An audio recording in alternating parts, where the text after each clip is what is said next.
that? Wow. Yeah. Can't believe I'm actually here. This is honestly unbelievable. We've made it this far.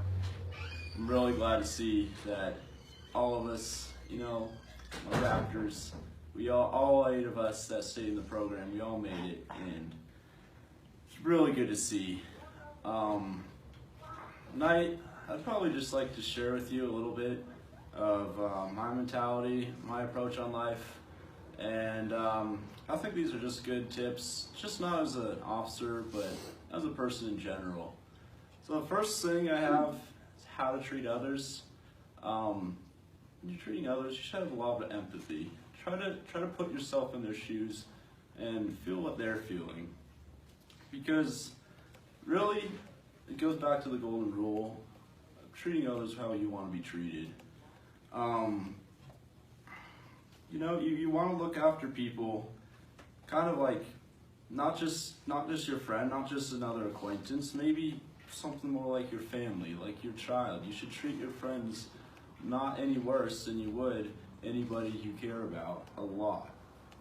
And off the same token, something my mom told me a long time ago is not to hate anybody. And this took me a long time to understand, because I was like, how can you just not hate anybody? But I finally, a lot of years later, got it.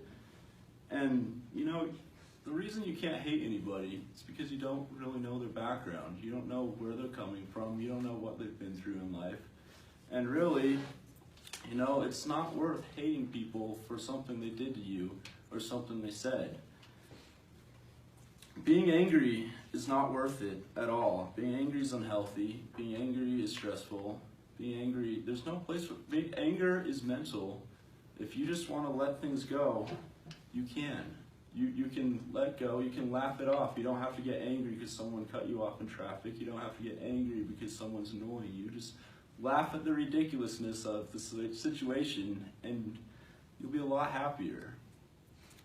Second point I'd like to make, as an officer, as a lot of you are becoming POC commissionees or second lieutenants, never, ever, ever consider yourself better than those underneath you. You know, as a, you're gonna have rank. You're gonna be a, you know, cadet so-and-so or a second lieutenant. And really, you can't consider yourself better. You can't consider it, since you have the second lieutenant bars, that you're smarter or harder working than the people you're gonna be leading, because you're not. You're not better. They're not gonna just respect you because you're in charge or because you're rank. They're going to respect you because of your actions and what you do now and in the future. Third thing, it's very close to home with me. Probably the most important thing.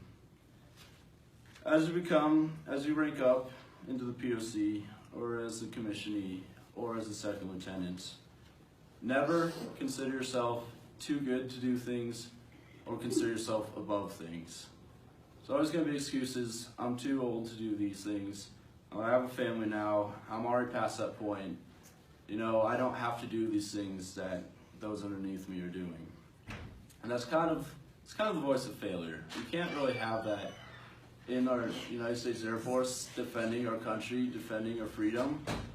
And, you know, I've seen a lot of you work really hard right now. And really, I want to encourage you not to let off the throttle. You know, as you become a POC, a commissionee, that's not, oh, I'm just going to coast until commissioning. You should be leveling up. You know, you worked this hard this year. Next year, try to work even harder. See what you can do. You know, I'm not saying that, you know, you can't, or that you should be taking like a bunch of 18 credit hour semesters, trying to kill yourself every single semester and work the very hardest you can be, because it is important to relax and spend time with your friends and do some fun things in life. But as an officer, you really shouldn't be working less hard than those you lead. You should be working the hardest because you're in charge.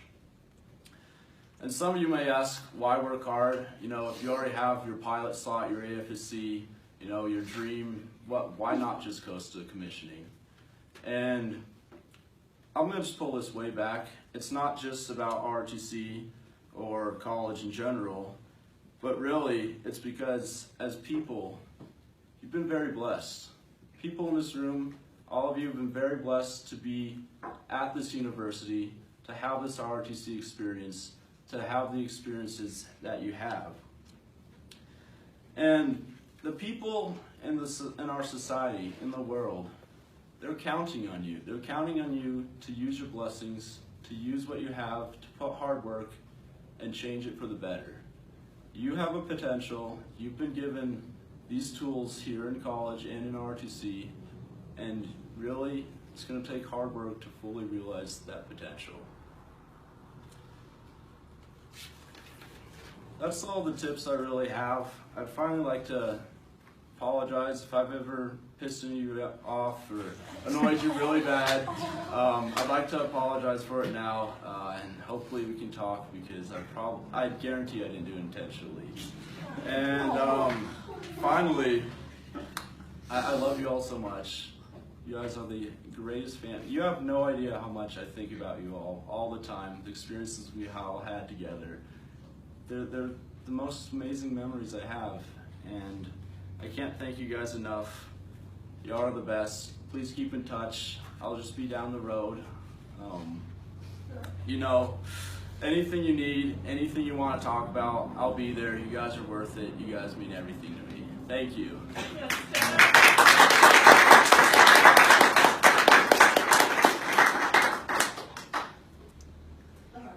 I know.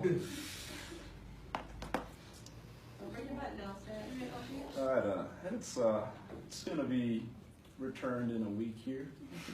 It's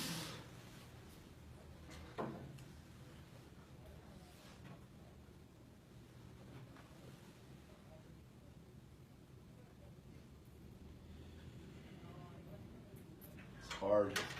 Thank you guys. You're up a lot. I don't know.